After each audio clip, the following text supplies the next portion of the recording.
Stop doing this right now because you have no idea how much power you are throwing away every single time you hit that backspace key. You think you're being careful, don't you?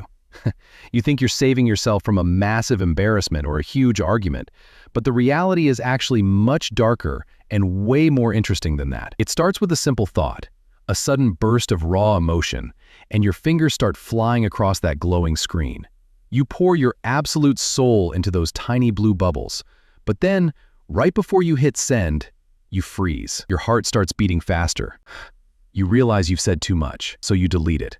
Or even worse, you send it, panic, and then delete it for everyone. You see that gray text that says, "Message deleted"? That is a psychological scar left on the screen. It is 2 a.m., and you're staring at the haunting glow of your phone. You just told someone exactly how you feel, but the silence on the other end is deafening. Suddenly, the regret hits you like a massive freight train. You think, what on earth have I done? You frantically long press the message and hit that delete button. You feel a temporary wave of relief wash over you, like you've just escaped a burning building. But wait, did you really escape? You've left behind a permanent digital footprint of your own insecurity. The other person sees that you sent something and then took it back. Now their mind is racing at 1,000,000 miles per hour. They are imagining the worst possible things you could have said. It's not just a deleted message. It's a riddle they can't solve. We live in an era of curated identities where every single thing we say must be perfect.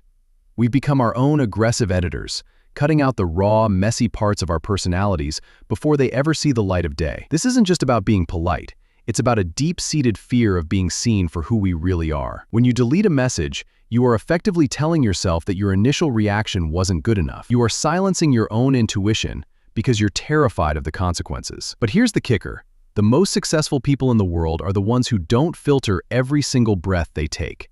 They lean into the chaos. By deleting that text, you are practicing a form of self-rejection that slowly eats away at your confidence.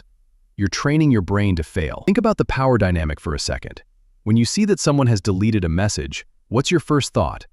You feel a ping of curiosity, sure, but then it quickly turns into irritation. You feel like they're playing games with you.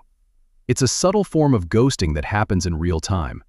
It's a way of saying, I had something to tell you, but I've decided you don't deserve to hear it. Or maybe it's, I'm too afraid of your reaction to be honest. Either way, it builds a massive wall. I know what you're thinking. You're thinking that you were just fixing a simple typo, but we both know that's a lie. You weren't fixing a typo. You were editing your soul. And the moment you did that, you lost the authentic connection you were building. Remember how I mentioned that digital ghost earlier? Psychologists call this the Zeigarnik Effect. It's the human brain's weird tendency to remember uncompleted or interrupted tasks much better than completed ones. When you delete a message, you create an uncompleted task in the other person's brain. They literally can't move on. They are stuck in an infinite loop of what if and why. You've essentially hijacked their dopamine system and replaced it with pure cortisol. You've created a psychological cliffhanger that would make a Hollywood director jealous. But unlike a movie, there is no resolution. There is only the gray box of shame. It's a cruel trick to play on someone you care about. Actually, it's a cruel trick to play on yourself because now you're waiting to see if they'll ever ask. Let's get real about impulse control. We live in a world of instant gratification where our thoughts can travel halfway around the globe in a millisecond. That's terrifying. Our ancestors had time to think before they spoke. They had to walk over to someone or write a physical letter. Now, we just vent. The delete feature is a safety net for our worst impulses, but it's a very leaky one. If you find yourself deleting messages constantly, it's a sign that your emotional regulation is redlining. You're reacting instead of responding. You're letting the heat of the moment dictate your actions and then trying to scrub the evidence away like a criminal at a crime scene. But the internet never forgets, and neither does the human heart. Every time you hit delete, you reinforce volatility. I've been there too. I've spent 20 minutes crafting the perfect response, only to delete the whole thing because I thought I sounded too desperate, or too angry, or just plain weird. We are all walking around with these invisible filters, trying to look like the coolest version of ourselves. But have you ever noticed that the people we love the most are the ones who are messy? We love them because they make mistakes. We love them because they say the wrong thing and then laugh about it later. When you delete your messages, you are removing the very thing that makes you human. You are turning yourself into a sterile, boring algorithm. You're so worried about the perfect message that you're forgetting to actually communicate. Communication is a bridge, not a performance. The major tech companies knew exactly what they were doing when they introduced the Unsend feature. They sold it to us as a tool for convenience. Oops, I sent that to the wrong group chat. But they knew it would become a weapon of psychological warfare.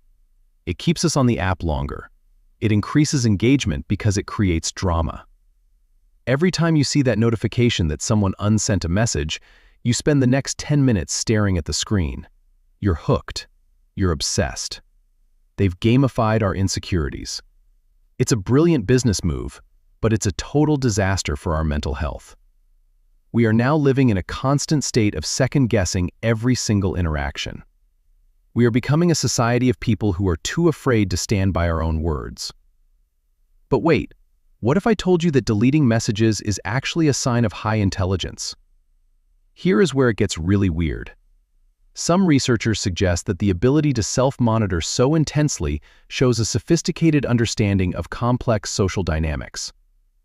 It means you are hyper-aware of how you are perceived by others. But there's a catch. This high intelligence comes at the high cost of anxiety. It's a trade-off that most of us are losing. You might be smart enough to realize you're being too intense, but you're not wise enough to realize that being intense is part of the human experience.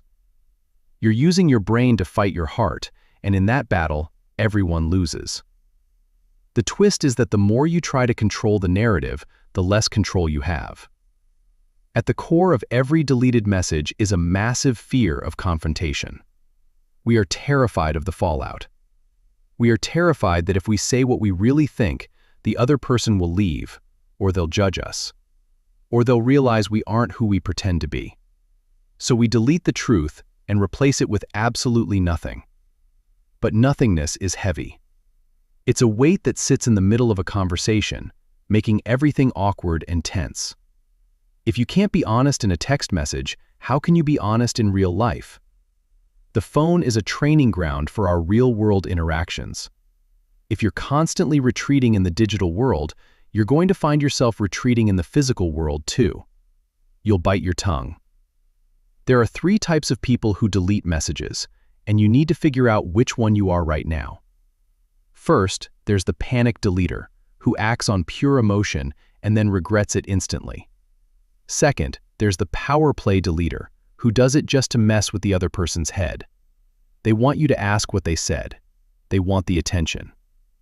And third, there's the perfectionist deleter, who just wants everything to look aesthetic and right. None of these are healthy, but one of them is significantly more toxic than the others. If you're doing it for power, you're building a relationship on a foundation of manipulation. If you're doing it out of panic, you're building it on fear. And if you're doing it for perfection, you're lying. So, how do we stop?